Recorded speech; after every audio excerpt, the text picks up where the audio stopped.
Noong panahong iyon, sinabi ni Jesus sa kaniyang mga alagad, kung ibig ninyo mang sumunod sa akin, limutin niya ang ukol sa kanyang sarili, pasanin ang kanyang krus at sumunod sa akin. Ang naghahangad na magligtas ng kanyang buhay, siyang mawawalan nito. Ngunit ang mag-alay ng kanyang buhay alang-alang sa akin ay siyang magkakamit noon. Ano nga ang mapapala ng isang tao? Makamtan man niya ang buong daigdig kung ang katumbas naman ito ay ang kanyang buhay. Anong maibabayad ng tao para maibalik sa kanya ang kanyang buhay? Sapagkat darating ang anak ng tao na taglay ang dakilang kapangyarihan ng kanyang ama at kasama ang kanyang mga anghel. Sa panahong iyo'y gagantihin niya ang bawat tao ayon sa kanyang ginawa. Sinasabi ko sa inyo, may ilan sa inyo rito na hindi mamamatay hanggat hindi lang nakikita ang anak ng tao na pumaparito bilang hari.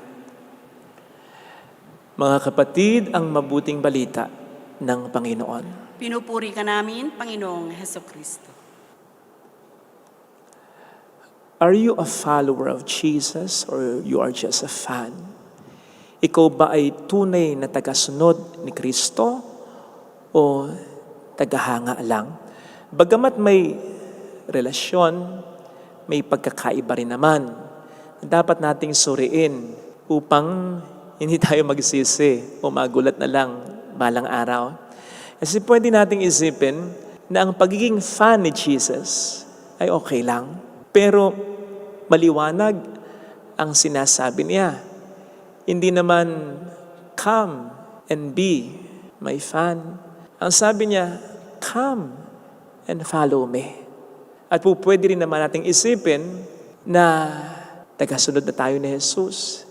Dahil lamang sa tayo nagsisimba, nagdarasal at gumagawa ng mabuti paminsan-minsan. Pero papaano kung sabihin sa atin ni Jesus, hindi ka talaga tagasunod, ikaw ay tagahanga ko lang. Parang yung sasabihin daw niya sa atin pagdating ng araw, hindi ko kayo nakikilala kung tayo mga naging tagahanga lang ha.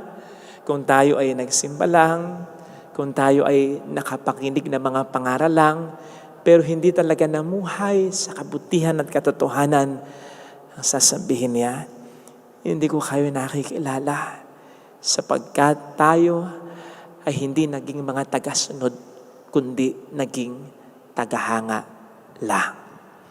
Ano bang pagkakaiba ng tagasunod sa tagahanga? Base sa ating karanasan, ang fan o tagahanga ay yung sumusunod dahil may napapala.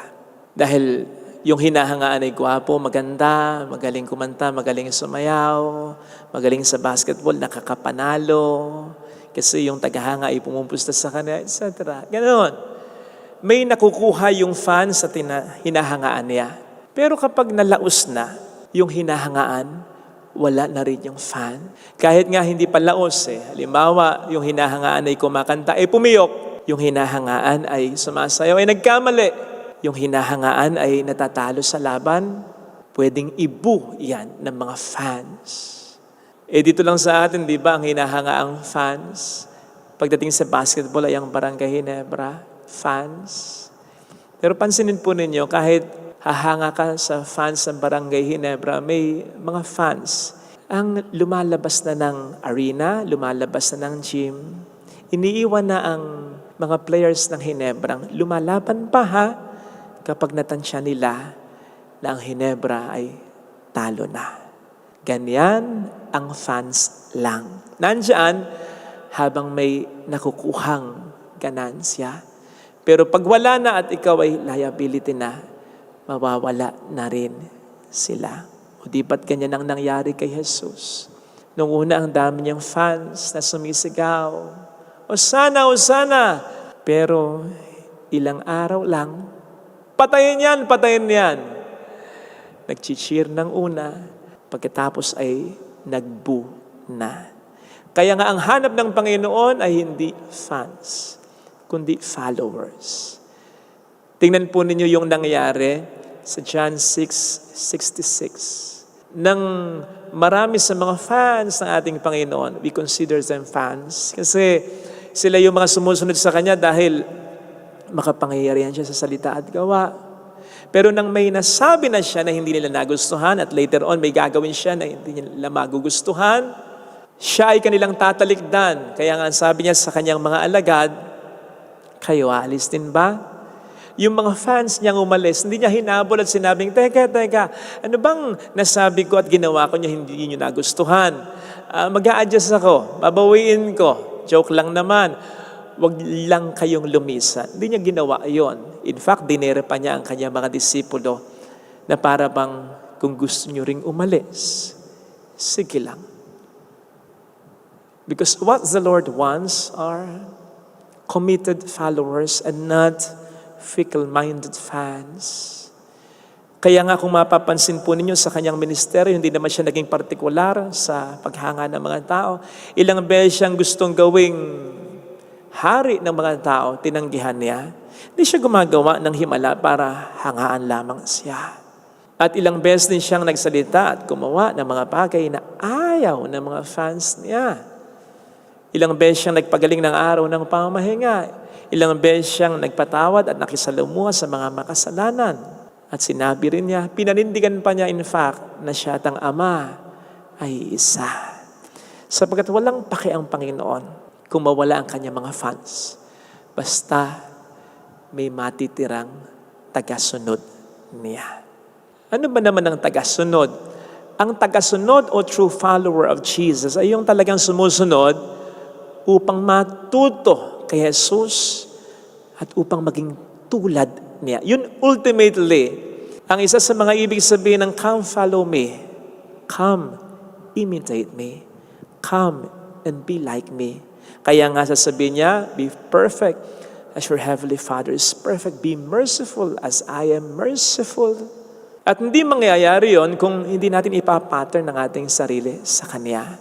Kung ano yung ginawa niya, kung ano yung sinabi niya, kung ano yung naging mentalidad niya, kung ano yung isinabuhay niya.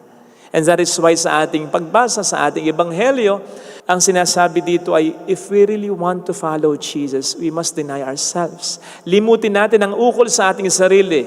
Yung ating sariling kagustuhan, yung ating sariling style, yung ating sariling pamamaraan, dapat nating limutin yan, isantabi yan. Inasmuch as God's ways are not like our ways. His thoughts are not like our thoughts. And so, following Jesus ultimately means imitating Him and denying ourselves to be really like Him. Halimbawa, yung gumagawa ka ng mabuti pero hindi ka napapasalamatan, pero okay lang, gumagawa ka pa rin ng kabutihan, that's dying to ourselves. Yung minura ka ng isang tao na siya naman ang may kasalanan, pero pinagpasensyahan mo na lang kahit kayang-kaya mo siyang pambuhin o suntukin, that's dying to ourselves. Yung tumanggap ka ng pagtatama ng isang tao kahit na mas may sinabi ka sa taong ito nang hindi ka naiinis kundi tinatanggap mo ng may kababaan ng kalooban, that's dying to ourselves. Yung nagiging masaya ka sa blessings ng iba, hindi ka naiinggit, pinagpapasalamat mo sa Diyos na blessed sila at hindi mo kinu-question ng Diyos kung bakit parang napag-iiwanan ka na, that's dying to ourselves. Yung may ginagawa kang importante, may pinapanood kang maganda, may kinakausap ka, ganadong-ganado ka, pero isasantabi mo yon, mag-excuse ka dahil magdadasal ka, mag-aalat ka ng moments para sa Kanya na regular ha, that's dying to ourselves. Yung kahit na kulang ang pagmamahal na nararamdaman mo, nagmamahal ka pa rin ng buo at todo. Yung tinatanggal mo ang galit sa puso mo at pinapatawad mo ang tao kahit hindi karapat-dapat sa kapatawarang ibibigay mo ito. Yung nagsasakripisyo ka, umuunawa ka, nagpapatawad ka. That's dying to ourselves. Yung hindi natin pinaiiral ang ating sarili, kundi ang ating espiritu, ang Diyos sa buhay natin, that's dying to ourselves. Kaya't ang pagsunod sa Panginoon na hindi parang isang tagahanga na partikular sa kung ano ang kanyang makukuha sa hinahangaan niya, kundi kung ano ang maipipigay niya, kung ano ang maisasakripisyo niya, kung ano ang magagawa pa niya upang siya ay mas mapalapit at mas makatulad ng Diyos na hinahangaan at sinusundan niya. And so, are you a follower or just a fan of Jesus? Ikaw ba ay humahanga lamang sa Kanya o gusto mong matulad sa Kanya? Ikaw ba ay sumusunod sa Kanya para lamang sa iyong makukuha mula sa Kanya? o sumusunod ka sa Kanya sapagkat gusto mong ibigay kahit ang iyong buhay sa Kanya upang tuluyang makatulad niya. Kaya ang mas magandang tanong upang mag-gauge yan, if you're a follower or just a fan, meron ka na bang naisakripisyong tao o bagay na mahalaga para sa Kanya? O di ba't yun ang sabi niya? Kung minamahal natin ang bagay o tao ng higit sa Kanya, hindi tayo karapat-dapat bilang mga tagasunod niya. And sacrificing something or someone valuable is difficult. It's not easy, but it's how things must be in following Jesus. Things are not supposed to be easy. Yung fan, expected yan to feel good, but not so para sa isang tagasunod. Nung ako'y ma-assign dito, di ba, nasasabi ko po sa inyo na wala ngang simbahan at wala ngang kumbento. Mahirap na assignment. Yun yung naramdaman ko nung una. And I felt uncomfortable. It wasn't easy. It was difficult. Pero ako'y sumunod sapagkat sa isip ko, ang nag-assign sa akin ay hindi kung sino kundi ang Diyos. And following God is really difficult. Ang sabi nga sa atin deny ourselves and carry our cross. Daily pa nga sa account ni St. Luke. But that is good. Sabi nga, ganun talaga ang pagsunod sa Diyos. Kabahan ka pa nga kapag komportable ka sa buhay mo Ang tunay na pagsunod sa Diyos ay hindi talaga kaalawahan ng buhay, kundi pagharap sa mga pagsubok ng buhay. Pero ito yung pagtahak sa landas ni Jesus. And therefore, paggaya sa Kanya, pagtulad sa Kanya, dito tayo mas mapapalapit sa Kanya at mas magiging katulad niya. Sapagkat sa mga pagkakataong tayo'y nahihirapan pero hindi tayo pinasasama ng mga masamang pangyayari sa ating buhay, doon tayo mas nababasyo upang tayo'y mapuno ng pagmamahal at presensya ni Kristo. Doon talaga tayo namamatay upang si Jesus ang mabuhay sa ating buhay. Yun yung sinasabi ni San Pablo na hindi na ako, kundi si Kristo nang nabubuhay sa katauhan ko. In that way, hindi lang tayo magiging mga fans, cheering God from a distance. In a very personal level, we'll experience God. Sa pag-iisip ko ng isang makabuluhang ending para sa humilyang ito, biglang nakita ko, saktong-sakto sa FB, yung picture ng isang sikat na singer na nagbigay ng kanyang gitara sa isang fan na pinirmahan pa niya. Siyempre tuwang-tuwa yung fan. Mga kapatid, walang masama na maging fans tayo ni Jesus. But our being fans should lead us to become a committed follower of Jesus Christ. Yung kahit anong mangyari, mananatili tayong fan niya, tagasunod niya hanggang sa huli. At being His fans, binibigyan niya din tayo ng regalo. Yung krus niya na may sign din niya. Pinirmahan niya, hindi lamang yung nakasulat sa itaas ng krus niya, kundi pinirmahan niya ng pagmamahal niya. Pinirmahan niya ng dugo niya. Sana matuwa din tayo. Sapagkat hindi naman natin po pwedeng tanggapin si Jesus nang wala ang kanyang krus. At sapagkat ito ang daan upang tayo ay hindi manatiling fan, kundi maging mga tagasunod ni Jesus. Yung krus na yan, anumang hirap sa ating buhayan, kung yan ay ating pagtitiisan, ay yakapin ng namumuhay pa rin sa kabutihan, yan ang mas magpapalapit sa atin sa Diyos at mas magpapaging para sa atin na tulad ng Diyos. Sa gayon, sa pamamagitan natin, makararamdam ng presensya ng Diyos ang kapwa natin. Sa pamamagitan natin, makararamdam ng pag-asa na nagmumula sa Diyos ang kapwa natin. Isipin mo, kung hindi ka nagsasakripisyo para sa pamilya mo, maisip pa kaya nila na mahal sila ng Diyos? Maisip pa kaya nila na tutulungan sila ng Diyos? Pero dahil sa pagkapasan mo ng krus, tulad ni Jesus, hindi ka lang napapalapit sa Kanya, natutulad ka pa sa Kanya, kaya nakapagbibigay ka ng pag-asa sa iyong pamilya. Na ipaparamdam mo na ang Diyos ay kanilang kasama, na ipaparamdam mo na sa kanila na may pag-asa pa. sapagkat nandyan ka. Lagay natin ang ating kanang kamay sa tapat ng ating puso.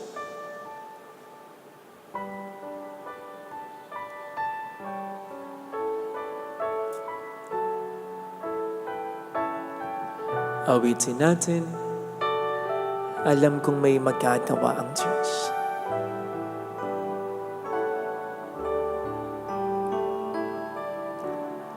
Alam kong may makapangyarihan kasi siya. Alam kong may magagawa ang Diyos. Walang imposible kasi sa Kanya.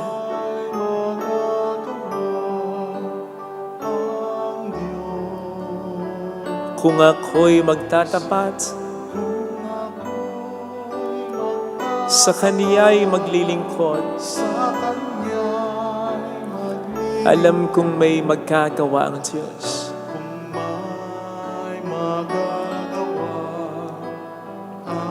Alam kong di ringgin ng Diyos ang samo ko, sapagkat mahal niya ako. Alam kong di ringgin ng Diyos ang samo ko, sapagkat alam niya ang pinagdaraanan ko. Kung ako'y magtatapat, sa Kaniya'y maglilingkod, alam kong di ringgin ng Diyos ang samo ko.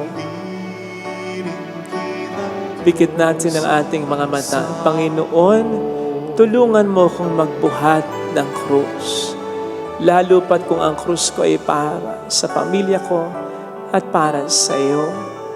Bigyan mo ko ng lakas ng pangatawan. Huwag sana akong magkakasakit ng malubha. Lagi sanang may mga pagkakataon upang ako ay makatulong. Pero bigyan mo rin ako ng pag-asa.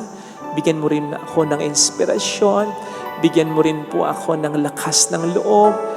Palakasin mo ang pananampalataya ko sa iyo na ang lahat ng krus na ito ay kakayanin ko sapagkat ito'y pagtulad ko sa iyo at sapagkat ito ay pakikipagtulungan ko sa iyo. Hallelujah! Para makatulong sa iba, lalo na sa pamilya ko. Hallelujah! Ngayon palang pinasasalamatan na kita. Siya ay muling babalik sa atin. Hindi mo ko iiwan, babalik-balikan mo ko, titingnan mo kung mabuti ang kalagayan ko, kung kaya ko pa ang sakripisyo. Hallelujah! I'm claiming it. Hallelujah! Sa takdang panahon, babalik ang Panginoon upang tayo ay kunin. Tapat siya sa kaniyang mga pangako sa atin. Sabihin mo sa sarili mo, mayroong magandang mangyayari sa iyo.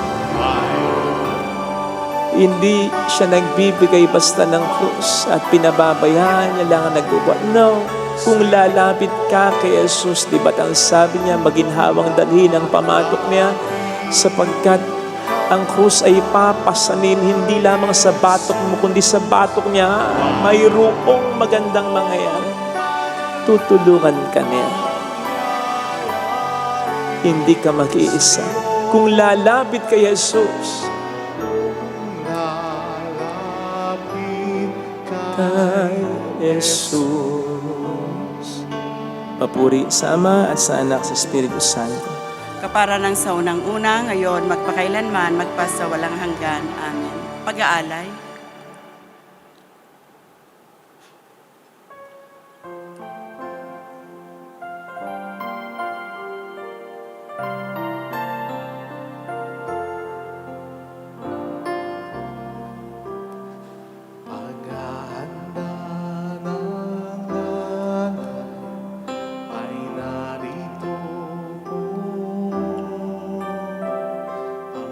Alak at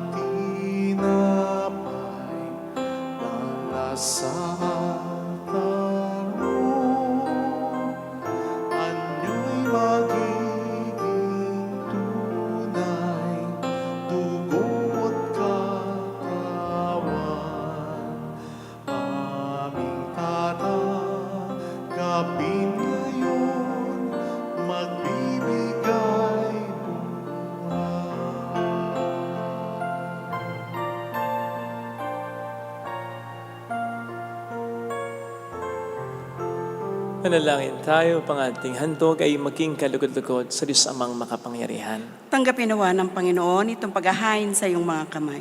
Sa kapurihan niya at karangalan, sa ating kapakinabangan at sa buong sambayanan niyang banal. Ama naming lumikha, sa pagpapahayag namin ng iyong kadakilaan, ngayong ginugunita namin ang dalagang sa Santa Clara, ang kalugod-lugod niyang kagitingan sa pamumuhay ay magpagindapat nawang kalugdan mo ang aming mga alay. Sa pamamagitan ni Jesucristo, kasama pong Espiritu Santo magpasa walang hanggan. Amen. Sumayin niyo po ang Panginoon. At sumaiyo Itaas sa Diyos ang inyong puso at diwa. itinaas na namin sa Panginoon. Pasalamatan ang Panginoong ating Diyos. Marapat na siya ipasalamatan. Ama naming makapangyarihan, tunay ngang marapat na ikaw ay pasalamatan. Ngayon ikinagagalak naming may mga banal na tao tulad ni Santa Clara na nagtalaga ng sarili sa anak mong si Heso Kristo upang ipamalas nila ang paghahari mo at maakit ang kapwa na manalig sa iyo. Ngayon sa amin ibinibigay ng iyong anak na minamahal ang kabanalang iyong taglay at hangad mong kamti ng tanan. Ito ang pinanggalingang amin ngayong nililingon, dito mo rin nais na kami makarating at umantong. Kaya, kaisa ng mga anghel na naging siawit ng papuri sa iyo ng walang humpay sa kalangitan, kami nagbubunyi sa iyong kadakilaan. Santo, Santo, Santo, Panginoong Diyos ng mga hukbo, napupuno ang langit at lupa ng kadakilaan mo. Hosana sa kaitaasan. Pinagpala ang naparirito sa ngalan ng Panginoon. Hosana sa kaitaasan. Ama naming banal, ikaw po ang bukal ng tanang kabanalan. Kaya't sa pamamagitan po ng iyong Espiritu gawin mong banal ang mga kaloob na ito upang para sa amin ay maging katawan at dugo ng iyong anak at sa aming Panginoong Jesucristo. Bago niya pinagtiis ang kusang loob na maging handog, kinawakan niya ang tinapay, pinasalamatan kaniya, pinaghati-hati niya iyon, iniabot sa kaniyang mga alagad at sinabi, tanggapin ninyong lahat ito at kanin.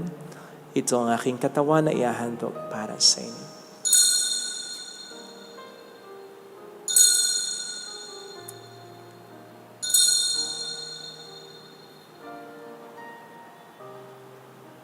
Kaya hindi naman nang matapos ang hapunan, hinawakan niya ang kalis. Uli kaniyang pinasalamatan, iniabot niya ang kalis sa kaniyang mga alagad at sinabi, tanggapin ninyong lahat ito at inumin. Ito ang kalis ng aking dugo ng bago at walang hanggang tipan. Ang aking dugo na ibubuhos para sa inyo at para sa lahat sa kapagkapatawad ng mga kasalanan. Gawin niyo ito sa pag-alala sa akin.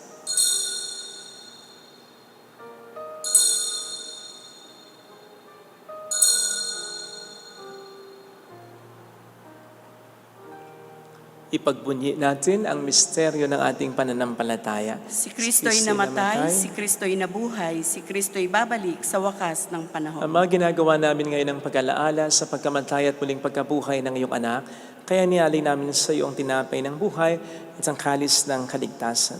Kami nagpapasalamat dahil kami iyong minarapat na tumayo sa harap mo para maglingkod sa iyo. Isinasamo namin kami na magsasalo sa katawan at dugo ni Kristo ay mabuklod sa pagkakaisa sa pamamagitan ng Espiritu Santo. Ama, lingapin mo ang iyong simbahang laganap sa buong daigdig. Puspusin mo po kami sa pag-ibig kaisa ni Francisco na aming Papa, ni Janis na aming Obispo at ng Tanang Kaparian. Alalahanin mo mga kapatid naming nahimlay na may pag-asang sila'y muling mabubuhay, lalo na po ang aming mga ipagdarasal. Saglit tayong yumuko at ipagdasal ang ating mga minamahal na yumaon. Kawaan mo sila at patuloyin sa iyong kaliwanagan. Kawaan mo at pagkingtapatin kaming lahat na makasalo sa iyong buhay na walang wakas. Kaysa ang mahal na Birhen ng Lazaret, ang ina ng Diyos, San Jose ang kabiyak ng kanyang puso, lahat ng mga banal na namuhay dito sa daigdig ng kalugod-lugod sa iyo, may pagdiwang naman namin ang pagupuri sa ikararangal mo sa pamamagitan ng iyong anak at sa aming Panginoong Jesucristo. Sa pamamagitan ni Kristo kasama niya at sa Kanya, ang lahat ng parangal, papuri ay sa iyo, Diyos amang makapangyarihan, kasama ng Espiritu Santo magpas sa walang hanggan. Amen. Tumawag tayo sa ating Ama.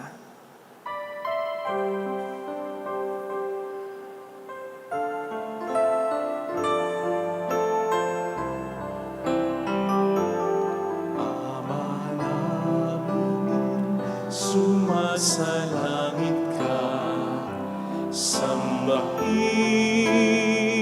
ang ngalan mo, mapasa amin ang kaharian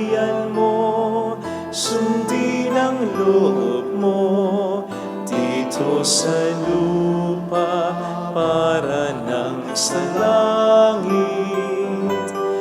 Bigyan mo kami ngayon ng aming kakanin sa araw-araw at patawarin mo kami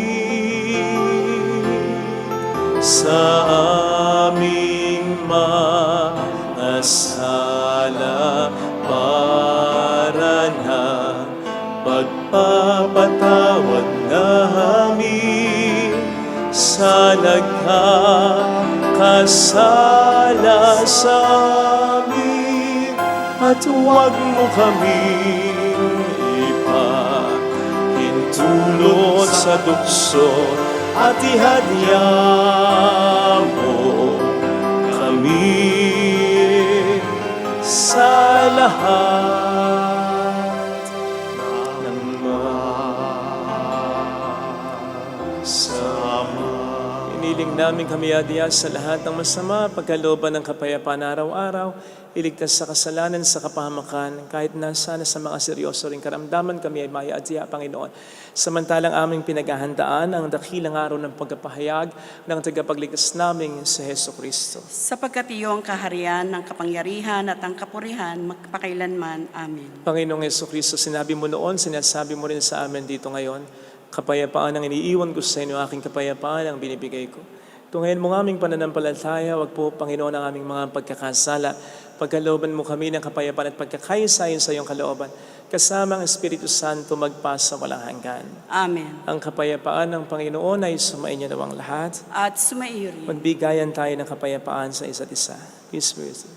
Kapayapaan. Kordero ng Diyos na nag-aalis ng mga kasalanan ng sanlibutan, maawa ka sa amin. Kordero ng Diyos na nag-aalis ng mga kasalanan ng sanlibutan, maawa ka sa amin. Kordero ng Diyos na nag-aalis ng mga kasalanan ng sanlibutan, ipagkaloob mo sa amin ang kapayapaan.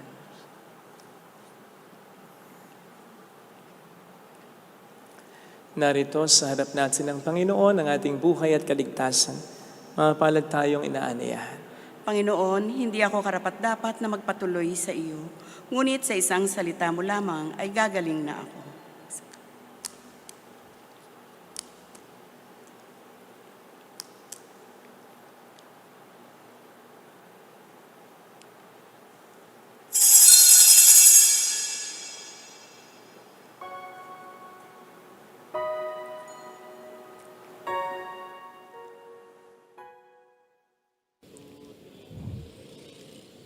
Panalangin para sa espiritual na pakikinabang.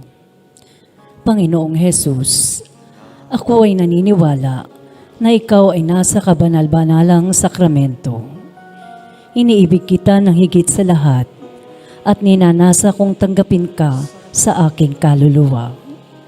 Sapagkat sa mga sandaling ito, hindi kita matatanggap sa sakramento. Tumuloy ka sa espiritu sa aking puso. Niyayakap kita na para bang naririto ka na. Inaalay ko ng buong buo. Manalangin tayo. Ama naming mapagmahal, sa pagsalo namin ngayon sa banal na pakikinabang, matulungan nawa kami ng ulirang katapatan ni Santa Clara upang tanging ikaw ang aming mahalin habang inaako namin ang malasakit ni Heso Kristo, kasama ng Espiritu Santo magpasa walang hanggan. Amen. Holy God, Holy Mighty One, Holy Immortal One. Have mercy on us and on the whole world. Holy God, Holy Mighty One, Holy Immortal One. Have mercy on us and on the whole world. Holy God, Holy Mighty One, Holy Immortal One. Have mercy on us and on the whole world. Jesus, King of Mercy, We trust in you. alalahanin, Alalahanin, o mahal na Birhen ng Lasalet, ina ng pag-asa, ikaw ang nagpapaalala sa aming magbalik loob sa Ama. Ito ang nagpapatunay na ang kagandahang loob mo'y nanatiling busila sa pag-aaruga mo sa amin, tungkulin mo'y tinupad. Sa paanan ni Kristo'y tinuring mo kaming mga tunay mong anak, kaya ninais mong ni isa iwat mapahamak, maging sa iyong walang tigil na pananalangin, pati luha ay pumatak. Huwag namang mawala ng saysay ang iyong paghihirap. Hiling nawa namin sa iyo ang aming inanghiyag. na matapos ang pakikibaka namin sa mundong ito at sa pananatili naming tapat kay Kristo, sa kapurihan mo'y makibahagi kaming ganap, upang kung nasaan ka ngayon, ay maparoon din kaming lahat, at ang kaganapan ng kalwalhatian ng Diyos Ama ay tuluyang matupad siya nawa. Mahal na Birhen ng Lasalette, tagapagkasundo ng mga makasalanan, ipanalangin mong walang patid kaming mga dumudulog sa iyo. kung ang pinaka-intensyon natin ay pagbabagong buhay natin o ng mga taong pinagdarasal natin, pamintuho po tayo sa mahal na Birhen ng Lasalette sapagkat yun po talaga ang kanyang pinakamensahe, ang pagbabalik loob ng tao sa Diyos. Salamat po sa lagi niyong pagsama sa amin sa misa at lalo na sa mga pagtulong na ginagawa ninyo para sa patuloy na pagkawain ng ating simbahan, ng ating kampanaryo, ang pagpapabakot, pagpapag-gate natin, ang ating souvenir shop at ang rectory or tahanan ng pare. Tulungan niyo po sana kami sa lahat ng ito at ang ating Chapel of Saints, pati yung mga dapat pa nating ilagay sa simbahan. Pauna na po ang aming salamat. Sumayin niyo ang Panginoon At sumaiyo rin. pagpalain kayo sa mga ating pamilya na mapagmahal na Diyos ng Ama at ng Anak ng Espiritu Santo. Amen. Mayo tayo sa kapayapaan ni Kristo. Salamat sa Diyos. Salamat po.